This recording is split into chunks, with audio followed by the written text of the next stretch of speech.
नमस्कार, मैं रचना शर्मा चढ़ती कला टाइम टीवी देख रहे सभी दर्शकों का स्वागत करती हूं। आप देख रहे हैं उत्तर प्रदेश के समाचार।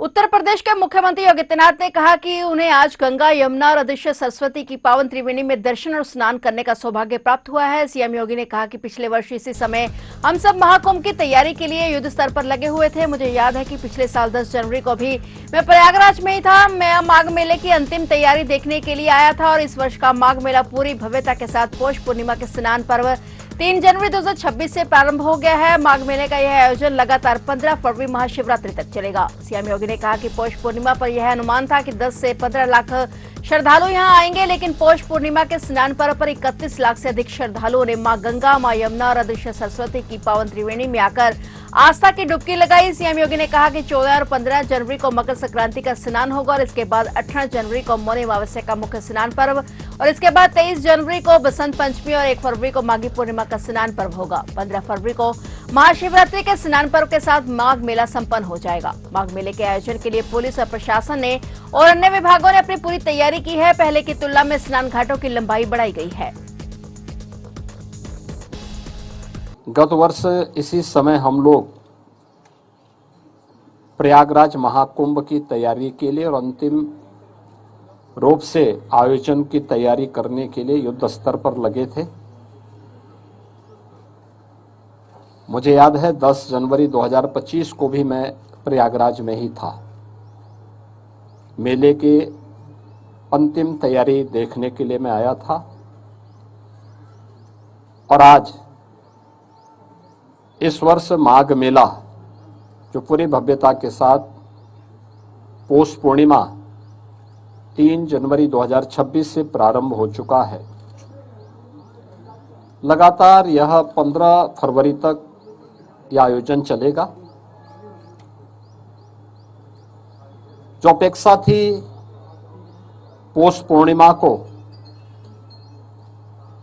कि 10 से 15 लाख श्रद्धालु इस अवसर पर आएंगे, लेकिन पौष पूर्णिमा के स्नान के अवसर पर आपने देखा होगा 31 लाख से अधिक श्रद्धालु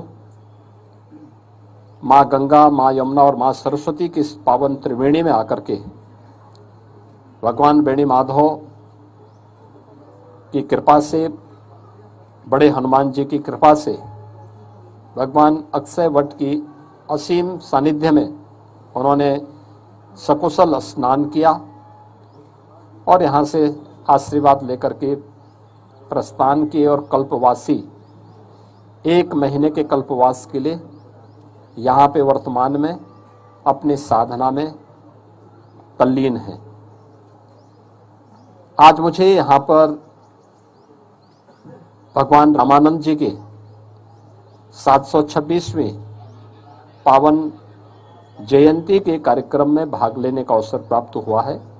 अयोध्या स्थित राम मंदिर में नमाज पढ़ने की कोशिश कर रहे कश्मीरी अबू शेख को पकड़ा गया है और इसके बाद कश्मीरी खुफिया एजेंसियों से जांच टीम को अहम इनपुट मिले हैं। अयोध्या में अलर्ट घोषित किया गया है। अयोध्या स्थित राम मंदिर में संदिग्ध व्यक्ति के मिलने के बाद पुलिस देर रात तक इंटेलिजेंस ब्यूरो, सीआरपीएफ समेत कश्मीर की अन्य एजेंसियों के संपर्क में रही। पुलिस सूत्रों के मुताबिक सभी एजेंसियों ने पकड़े गए व्यक्ति के संदिग्ध गतिविधियों में शामिल न होने के संकेत दिए हैं। फिर भी पुलिस इसे लेकर अलर्ट है और पुलिस की छानबीन में पता चला कि पकड़ा गया अबू अहमद शेख शनिवार से पटना से आगरा जाने वाली एक ट्रेन से अयोध्या पहुंचा था। अयोध्या धाम रेलवे स्टेशन से ट्रेन से उतरकर वह सीधे राम मंदिर गया था और उसके परिजनों ने भी पुलिस से संपर्क साधा है। पता चला कि वह काफी पहले से अखरोट बेचने का काम करता था और मध्यवर्गीय परिवार से संबंध रखता था। परिजनों ने भी उसे मानसिक मंदित बताया है। उधर मामले के बाद जिले में पुलिस ने सक्रियता बढ़ा दी है। अयोध्या धाम के दोनों पुलिस थानों में सघन छानबीन जारी है।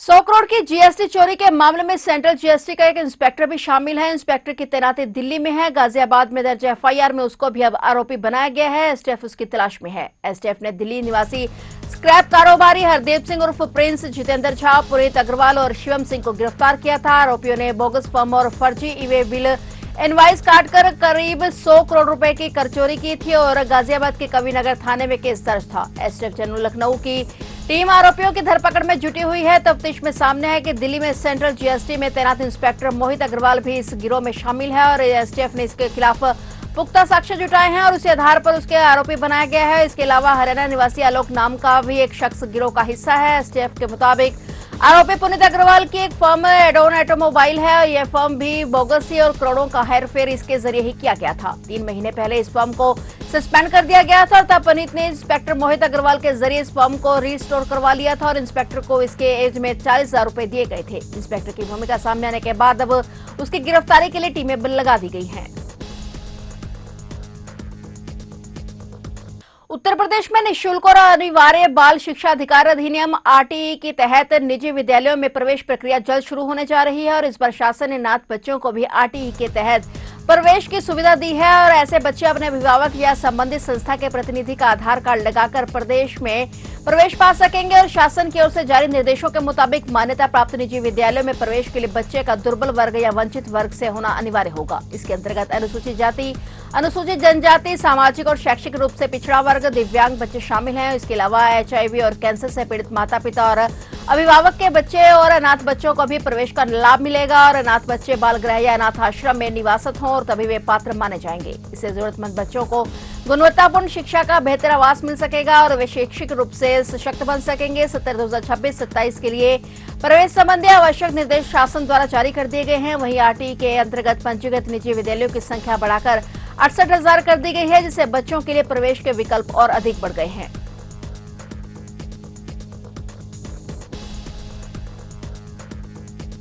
उत्तर प्रदेश के सरगना में अपहरण की गई युवती को पुलिस ने 52 घंटे के बाद बरामद कर लिया है। मेरठ पुलिस ने बताया कि दोनों सहारनपुर पुलिस की हिरासत में हैं। एसएसपी विपिन ताड़ा ने बताया कि लड़की और आरोपी युवक को बरामद कर लिया गया है। सहारनपुर पुलिस और मेरठ पुलिस ने दोनों को गिरफ्तार कर लिया है और पूछताछ की जा रही है। उन्होंने कहा कि अगर कोई अन्य व्यक्ति लॉ एंड ऑर्डर को खराब करने का प्रयास करेगा तो कार्रवाई की जाएगी। बता दें कि सरगना थाना क्षेत्र के कपसाड़ गांव में अनुसूचित जाति की एक महिला अपने 20 वर्षीय बेटी के साथ गन्ने की छिलाई के लिए जा रही थी। तभी रास्ते में गांव के रहने वाले पारस नामक युवक ने उन्हें रोक लिया और विरोध करने पर उसने महिला की हत्या कर दी, जबकि युवती को जबरन अपने साथ ले गया। ताड़ा ने बताया कि युवती की सकुशल बरामदगी और आरोपी की गिरफ्तारी के लिए पुलिस की 8 टीमें बनाई गई है। आरोपी के खिलाफ सख्त कार्रवाई की जाएगी।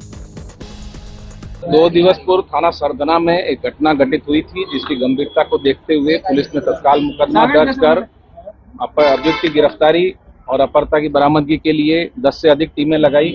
उच्च अधिकारियों के दिशा निर्देश पे मेरठ पुलिस लगातार इसमें कार्यरत थी। साथ ही परिजनों से भी मेरे और जिलाधिकारी महोदय द्वारा वार्ता की गई। उनकी जो भी संभव मदद है, जो भी इनकी सुरक्षा है, उसका ख्याल रखा गया, हर संभव मदद की गई। इस अति संवेदनशील प्रकरण में पुलिस ने तत्परता से कार्यवाही करते हुए जो अभियुक्त है और उसको गिरफ्तार किया है और अपहर्ता बरामद हुई है और इसमें जो भी अग्रिम विधिक कार्यवाही है वो विधि अनुसार की जाएगी। यह भी बताना है कि जो भी व्यक्ति यहाँ पर अगर कोई कानून व्यवस्था के साथ खिलवाड़ करने का प्रयास करेगा तो उसमें कार्यवाही होगी। फिलहाल पूरे प्रकरण के दौरान सुरक्षा व्यवस्था, शांति व्यवस्था पुलिस ने बनाए रखी, प्रशासन ने बनाए रखी और इसमें जो परिजन हैं उनके साथ संवेदनशीलता से जो भी उनकी मांगे थी वो सुनी गई और हर संभव विधिक मदद उनकी की गई। और साथ ही में यदि कोई माहौल खराब करने का प्रयास किया तो उनको भी सख्ती से पुलिस ने डील किया। तो कहाँ से ये बरामद हुए हैं? क्या अब तक का ये जो भी चीजें अभी आपको बताई जाएंगी और डिटेल में बताई जाएंगी। अभी हम बरामद हुए हैं, पूछताछ की जाएगी, जो भी विधि अनुसार कार्यवाही वो की जाएगी और जो भी चीजें सामने आएंगी वो आप लोगों से साझा की जाएगी। झांसी जिले में पहले महिला ऑटो ड्राइवर के तौर पर मशहूर अनीता चौधरी की हत्या के मामले में पुलिस ने मुख्य आरोपी को एक मुठभेड़ के बाद गिरफ्तार कर लिया है। पुलिस अधिकारी ने यह जानकारी दी। पुलिस के मुताबिक महिला के परिवार वालों की शिकायत के आधार पर 3 लोगों के खिलाफ हत्या का मामला दर्ज किया गया और उनमें से 2 को देर शाम हिरासत में ले लिया गया, जबकि मुख्य आरोपी फरार था। पुलिस ने इसकी गिरफ्तारी की सूचना देने वाले को 25,000 रुपए का इनाम देने की भी घोषणा की। इस मामले में मुख्य आरोपी के बेटे शिवम और उसके साले मनोज को गिरफ्तार कर लिया गया, जबकि पुलिस ने फरार मुख्य आरोपी मुकेश की गिरफ्तारी पर 25,000 रुपए का इनाम घोषित किया। और सूचना के आधार पर जब पुलिस मुख्य आरोपी मुकेश शाह को गिरफ्तार करने पहुंची तो वह भागने की कोशिश करने लगा और उसने पुलिस पर गोली चला दी। जवाबी गोलीबारी में मुकेश घायल हो गया और उसे गिरफ्तार कर इलाज के लिए मेडिकल कॉलेज भेज दिया गया। पूछताछ के दौरान आरोपी ने कबूल किया कि उसने अनीता की हत्या इसलिए की क्योंकि उसे प्यार में धोखा मिला था। एसपी नगर ने बताया कि पुलिस मामले की विस्तृत जांच कर रही है।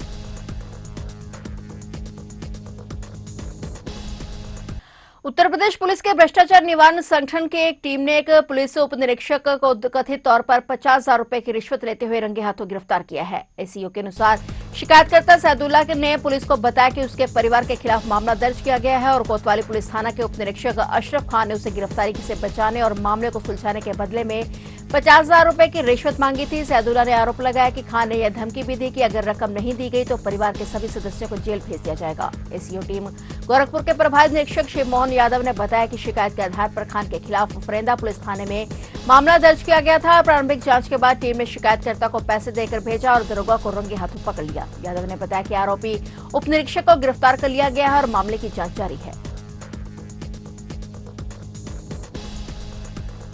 उत्तर प्रदेश के आगरा जिले में अवैध रूप से प्रवास कर रहे 38 बांग्लादेशी नागरिकों को निर्वासित करके उनके देश वापस भेजने के लिए शनिवार को यहां से रवाना किया गया। पुलिस के एक अधिकारी ने यह जानकारी दी कि सहायक पुलिस आयुक्त धीरेज सिंह ने बताया कि आगरा के सिकंदरा थाना क्षेत्र के सेक्टर 15 में अवैध रूप से रह रहे 38 बांग्लादेशी पकड़े गए और किसी के पास कोई वैध दस्तावेज नहीं था और उन्होंने कहा कि सभी को अदालत में पेश किया गया और इसके बाद अदालत ने आरोपियों को दोषी करार देते हुए 3 साल की सजा सुनाई थी। और सिंह के अनुसार 38 बांग्लादेशियों में 23 पुरुष, 7 महिलाएं और 8 बच्चे हैं। पुरुष और महिलाएं जेल में थे जबकि बच्चे बाल आश्रय गृह में रखे हुए थे। उन्होंने बताया कि विदेशी अधिनियम के तहत सजा भोग चुके आरोपियों और उनके बच्चों को भारत से निर्वासित करके उनके देश पहुंचाने के लिए आगरा से रवाना किया गया और सजा पूरी करने के बाद उन्हें वाहनों से बांग्लादेश सीमा तक भेजा गया। सिंह ने बताया कि उन्हें 13 जनवरी को बीएसएफ को सौंप दिया जाएगा। देखिए 2022 में सिकंदरा थाने में कई मुकदमे लिखे गए थे जिसमें करीब 30 के आसपास बांग्लादेशी सिटीजन्स थे जो यहाँ पे बिना किसी डॉक्यूमेंट्स के रह रहे थे। उनको उस समय फॉरेनर्स एक्ट में मुकदमा लिख के जेल भेजा गया था। अब उनकी सजा पूरी हो गई तो माननीय न्यायालय के आदेश के क्रम में इन बांग्लादेशियों को हम लोग वेस्ट बंगाल लेके जाएंगे। वहाँ पे आईबी के साथ समन्वय स्थापित करते हुए उनको आगे रिपोर्ट किया जाएगा, बीएसएफ को दिया जाएगा। तो आप देख रहे थे उत्तर प्रदेश के समाचार और नए समाचारों के साथ फिर से हाजिर होंगे। तब तक के लिए देखते रहिए चढ़ती कला टाइम टीवी।